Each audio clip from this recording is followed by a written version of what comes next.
Sebelumnya, perkenalkan kami tim Geli 05 mau minta izin kepada Bapak untuk melakukan wawancara. Karena kebetulan judul yang kami ambil yaitu mencetak generasi unggul melalui kearifan lokal pencaksilat di SDN Cinunuk 05. Dan juga boleh kami ketahui siapa nama Bapak dan nama lengkap Bapak. Ya.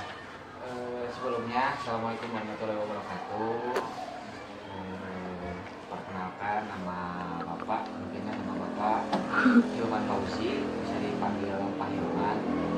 Mungkin di sini sebagai guru PJOK di SDN Cinunuk 5 sekaligus pelatih ekstrakurikuler pencaksilat di SDN Cinunuk 5. Gitu. Kalau boleh tahu, apa posisi Bapak di pencaksilat SDN Cinunuk 05 ini? Posisi Bapak itu sebagai pembina sekaligus pelatih mungkin ya, karena kalau mungkin di pencaksilat itu karena kan Bapak di sini sebagai guru gitu kan, terus merangkap juga sebagai pelatih, ya otomatis merangkap dua pembina sekaligus pelatih di sini. Lalu, apa tujuan ekstrakurikuler pencaksilat di SDN Cinunuk 05 ini? Untuk tujuan kembali lagi tadi kan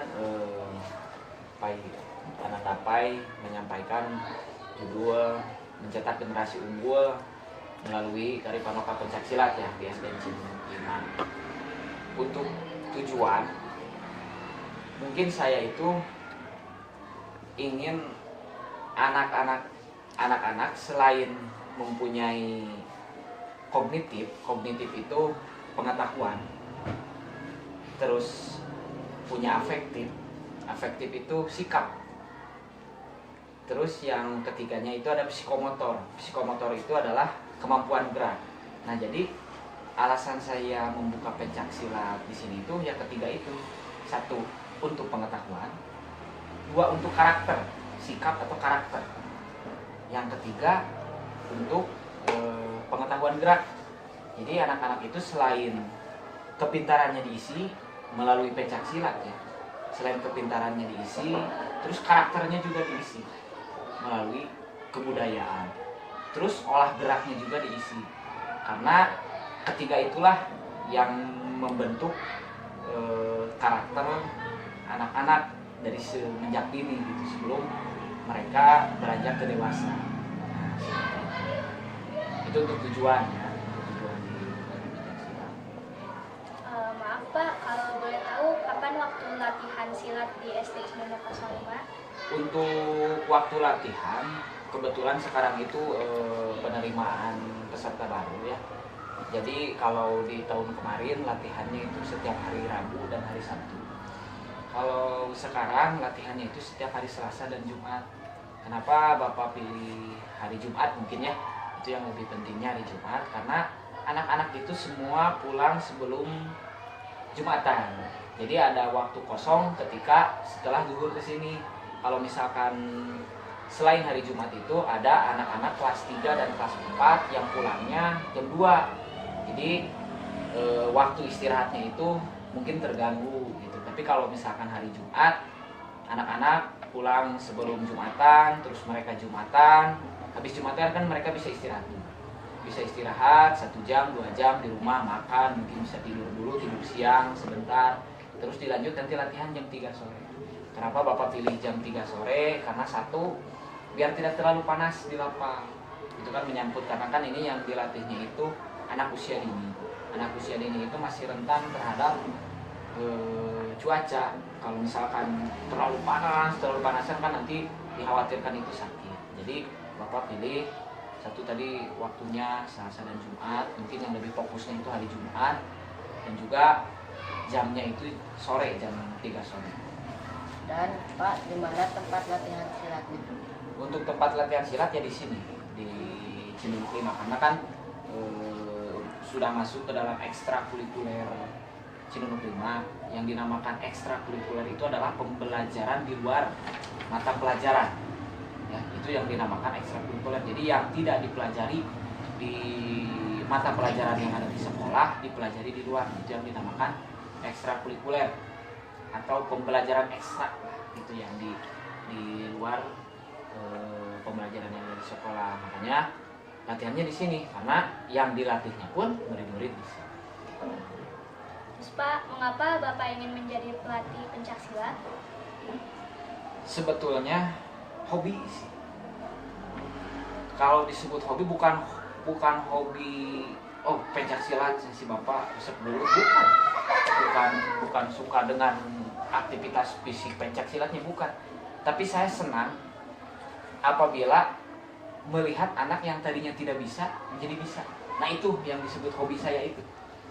Yang tadinya anak itu mungkin kurang percaya diri, terus anak itu mentalnya kurang, diherian atau bercandain sama anak-anak yang lain, nangis, terus pundungan, tahu pundungan? Nah kayak gitu, lambat laun mental anak itu menjadi berubah. Nah itu yang saya inginkan gitu. Itu yang membuat kebanggaan tersendiri melihat anak-anak itu ada perubahan yang awalnya seperti itu menjadi seperti apa. Nah itu kalau misalkan dari segi karakter. Dari segi kemampuan, yang tadinya anak misalkan kalau jalan dari sini ke Manglayang itu manja, harus pakai ojek, harus diantar sama orang tuanya. Tapi gara-gara latihan silat, latihan fisik terus, dia jadi mau jalan dari bawah ke atas, jadi nggak manja lagi gitu. Jadi terus struktur kakinya kuat gitu kan untuk jalan. Terus apabila larinya kuat, napasnya kuat, paru-parunya kuat. Nah itu yang menjadi kebanggaan saya atau tujuan saya ingin melatih pencaksilat gitu. Karena saya bangga ketika melihat anak didik saya itu ada perubahan. 1 dari segi pengetahuan, 2 dari segi karakter, 3 dari segi geraknya. Jadi kemampuan geraknya itu kompleks atau kemampuan geraknya itu menyeluruh, bukan hanya bisa ini aja, misalkan bisa lari aja atau bisa jalan aja, tapi menyeluruh, lompat bisa, merangkak bisa gitu kan, ngegendong orang bisa gitu. Karena itu yang menjadi kebanggaan tersendiri buat Bapak gitu. Kenapa Bapak memilih melatih pencaksilat? Karena pencaksilat itu warisan leluhur kita atau warisan nenek moyang kita. Tidak akan ada kita kalau misalkan tidak ada nenek moyang. Nah, untuk menghargai perjuangan nenek moyang kita, ya kita harus melestarikan peninggalan-peninggalannya. Salah satunya yaitu pencaksilat gitu. Apabila Jepang bisa bangga dengan karatenya, Korea bisa bangga dengan taekwondonya, Indonesia harus bangga dengan pencaksilatnya karena itu asli murni dari Indonesia. Nah makanya itu saya mending besarkan produk kita sendiri daripada kita membesarkan produk orang lain. Lalu bagaimana sejarah awal adanya pencaksilat? Kalau membahas sejarah awal tentang pencaksilat mungkin itu terlalu umum ya. Karena pencaksilat itu berbagai macam perguruan. Jadi pencaksilat itu aliran. Nah, aliran pencaksilat jadi yang membedakan dengan taekwondo, yang membedakan dengan karate, yang membedakan dengan kungfu mungkin dari Cina ya. Jadi pencaksilat itu aliran. Nah, di bawah aliran itu ada perguruan-perguruan yang lain. Kayak misalkan yang Bapak latih sekarang itu perguruan silat Tajimalela. Ada lagi Merpati Putih, ada lagi Perisai Diri, dan masih banyak lagi perguruan yang lain. Kalau membahas pencaksilat secara umum, sejarah awalnya muncul pencaksilat yang saya ketahui, pencaksilat itu muncul dari nenek moyang kita dulu melihat pergerakan hewan bertarung. Melihat pergerakan hewan bertarung, harimau bertarung seperti apa, monyet bertarung seperti apa, ayam bertarung seperti apa. Nah ditirulah oleh nenek moyang kita untuk mempertahankan diri, mempertahankan keluarga, mempertahankan bangsa. Karena dulu kan negara kita dijajah oleh Belanda, oleh Jepang. Salah satunya untuk mempertahankan diri, keluarga dan bangsa, yaitu harus kita mempunyai kemampuan bela diri. Nah, mencari ilmunya dari mana? Melihat ayam bertarung, melihat harimau bertarung, melihat singa bertarung, mungkin sampai semut bertarung pun itu ada. Kalau misalkan bermanfaat itu diambil gitu. Jadi makanya Tuhan menciptakan makhluk hidup itu yaitu ilmu bagi kita. Nah, nenek moyang kita pintarnya itu dari situ. Daun pun itu ilmu bagi mereka, binatang pun ilmu bagi mereka. Jadi mencari ilmu itu bukan hanya dari buku, tapi dari apa yang kita lihat dari sekitar. Nah, itu kalau sejarah umum Pencaksilat. Tapi kalau misalkan membahas sejarah tentang Tajimalela, perguruan silat Bapak, membahas tentang Tajimalela. Tajimalela itu diambil dari nama Tajimalela ya. Nama Tajimalela itu diambil dari seorang prabu atau seorang raja kerajaan Sumedang Larang. Namanya Prabu Tajimalela atau Raja Tajimalela. Nah, itu diambil lah nama dari Prabu Tajimalela karena guru besar Bapak Kang Jajat Sudrajat Kusumadinata itu keturunan langsung dari Prabu Tajimalela. Makanya mengambil nama perguruan pencaksilatnya itu perguruan silat Tajimalela. Itu untuk sejarah singkatnya lah, mungkin lebih dalamnya tidak akan cukup waktu semenit 2 menit, mungkin bisa sampai berjam-jam kalau Bapak membahas sejarah tentang pencaksilat, membahas sejarah tentang Tajimalela. Apa manfaat kita mengikuti pencaksilat? Seperti yang tadi Bapak katakan, karena tujuan Bapak itu untuk melatih 1 kognitif, 2 afektif, 3 psikomotor, 1 pengetahuan, 2 karakter, 3 kemampuan gerak. Jadi ketika adik-adik mengikuti pencaksilat, bukan hanya bisa mukul saja, bukan hanya bisa nendang saja, bukan hanya bisa nangkis saja, bukan hanya bisa membanting saja, tapi adik-adik bisa mengetahui dipukul orang itu sakit enggak, ditendang orang itu sakit enggak, dibanting orang itu sakit enggak. Berarti apa? Adik-adik di sini jangan memukul orang, jangan menendang orang, jangan membanting orang lah, tepuguh-puguh, jual batur, jual orang lain datang ke kamu, pukul sama kamu, tenang sama kamu, nggak salah, nggak apa-apa, sok pukul sama kamu. Nah, kamu nanti bisa merasakan dipukul sama orang sakit nggak, dibanting sama orang sakit, ditenang sama orang sakit. Makanya kamu jangan begitu kepada orang lain. Nah, itu untuk segi karakternya. Untuk segi geraknya ya mungkin banyak. Kamu berlatih lari, kamu berlatih berjalan, kamu berlatih melompat, kamu berlatih insting. Kalau orang lain nendang kamu harus gimana, kalau orang lain mukul kamu harus gimana. Itu melatih kecerdasan juga, melatih kepintaran, melatih kecerdasan. Selain geraknya. Nah, itu lebih luasnya itu ke sana. Jadi manfaat ikut pencaksilat. Terus di darah kamu itu nanti mengalir jiwa seni ketika mengikuti pencaksilat, karena yang dinamakan pencaksilat itu adalah seni bela diri, ya. Jadi secara tidak langsung kamu nantinya itu akan mengalir darah seni, ya, mengalir darah seni. Jadi seninya ada, olahraganya ada, kepintarannya ada, karakternya juga ada. Nah, itu manfaat mengikuti pencaksilat. Sebetulnya luas. Kalau kamu melihat ke arah sana luas. Manfaat apa yang didapatkan. Dan apa suka duka Bapak menjadi pelatih pencaksilat? Untuk suka duka sebetulnya banyak sih. Kalau membahas suka dan duka ya. Sukanya mungkin Bapak bahas dukanya dulu ya. Bapak bahas dukanya dulu. Dukanya begini. Bapak sedih atau Bapak merasa bukan kecewa, merasa sedih apabila murid-murid Bapak yang diajarkan sama Bapak yang tadinya tidak bisa, yang tadinya tidak tahu apa-apa, yang tadinya tidak punya kemampuan, yang tadinya nol, masih nol, dilatih sama Bapak, semua dilatih. Bapak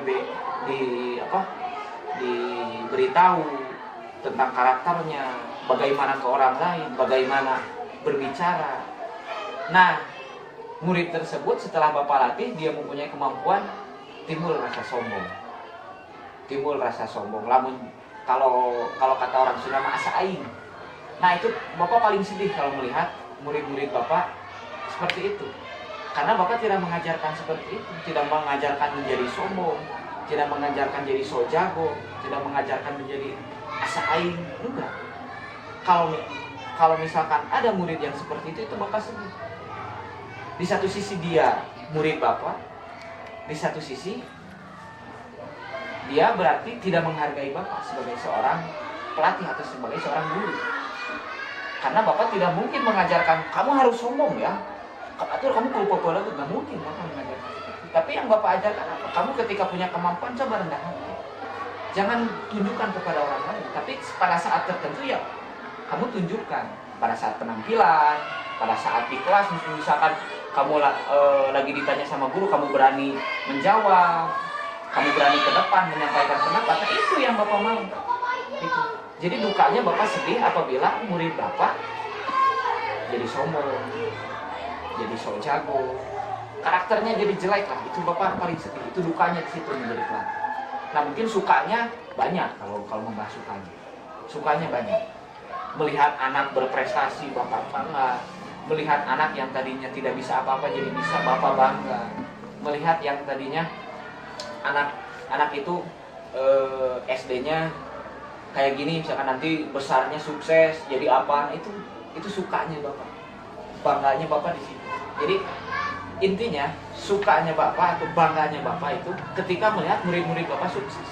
Nah itu, ketika melihat murid-murid Bapak sukses itu yang Bapak suka, bukan sebaliknya. Kalau sebaliknya berarti Bapak dulu.